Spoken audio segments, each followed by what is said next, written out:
Recently, on my video, Was Muhammad a False Prophet?, I received this comment. It wouldn't be the first time a messenger of God was called crazy. Realizing how many first times Muhammad had, I replied, that's a great video topic. So to narrow things down a bit, we'll compare Muhammad with prophets in the Abrahamic tradition and see how many first times he had. Number 1, Muhammad is the first time a supposedly Abrahamic prophet is explicitly said to have slept with a 9-year-old girl. Authentic Muslim sources say over and over that Muhammad consummated his marriage with Aisha when she was 9 years old. When the time was right, at least for him, she was playing on a swing set. Fortunately, she was able to take her dolls with her to Muhammad's house. Ibn Kathir, who apparently did not foresee the embarrassment of modern Muslim apologists, said her age is not disputed by anyone. How things have changed.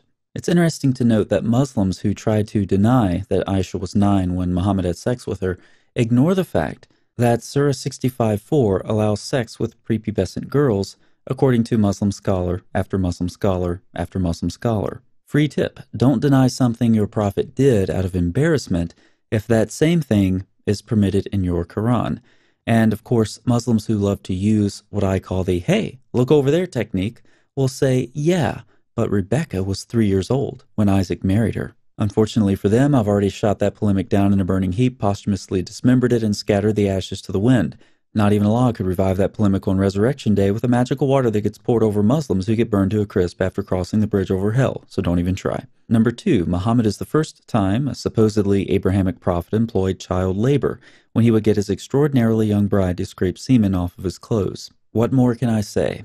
Let's move on to some adult topics. Muhammad is the first time a supposedly Abrahamic prophet endorsed the breastfeeding of adult men to relieve sexual tension. The prophet said, breastfeed him, referring to an adult man. A woman reasonably replied, how can I breastfeed him when he is a grown man?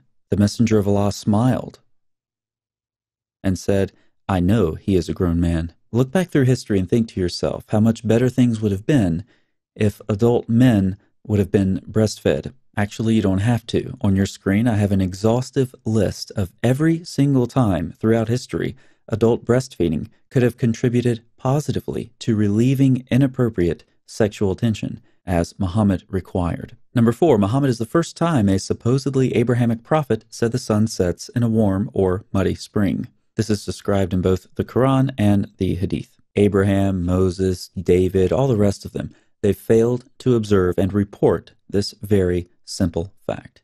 Imagine how much better the Bible would be with the wisdom of Muhammad. The mighty one, God the Lord, speaks and summons the earth from the rising of the sun, from a muddy pool, to its setting in a muddy pool. Or there's Psalm 74, yours is the day, yours also the night. You have established the heavenly lights and the sun, which sets in muddy water. And finally, you shall give him, referring to a hired worker, his wages on the same day before the sun sets in a warm spring. Okay, you want more. How about the untold story of Abraham in Genesis 15? As the sun was going down into a muddy pool of water, a deep sleep fell on Abram, and behold, dreadful and great darkness fell upon him, because the spring was very muddy. When was this sunset spring created? It's right there in Genesis 1. And God said, let the waters swarm with swarms of living creatures, and let there be warm waters for the sun to set in. And finally, an extra biblical example. The sun never sets on the Roman Empire because it sets in a muddy spring. I could do this all day. Number 5, Muhammad is the first time a supposedly Abrahamic prophet heard the music of Satan while receiving his revelations from God. Allah's messenger said the bell is the musical instrument of Satan. Allah's messenger also said the revelation comes to him like the ringing of a bell. And now I've forgotten what I'm supposed to say next. Someone. Oh yeah. Number 6, Muhammad is the first time a supposedly Abrahamic prophet tempted his followers with the voluptuous women of paradise who are guaranteed virgins. Can you believe the nerve of a God who kept all of this from all of his other prophets for so many years? Number 7, Muhammad is the first time a supposedly Abrahamic prophet informed us that some babies are created for hell. So some women are created to be perpetually deflowered in paradise, while some babies are created for hell. The internal logic of all of this is very internal and very logical. Number 8, Muhammad is the first time a supposedly Abrahamic prophet commanded his followers to participate in a pagan ritual that includes kissing a rock. Why kiss a rock? One of Muhammad's companions provides an answer to this question while he's talking to the rock. So let's listen in on that conversation. Umar came near the black stone and kissed it and said, "No doubt, I know that you are a stone and can neither benefit anyone nor harm anyone. Had I not seen Allah's messenger kissing you, I would not have kissed you." You may ask if all of this, which looks a lot like idolatry, makes sense in a religion that claims to be purely monotheistic. Of course it makes sense. But how does it make sense, you ask?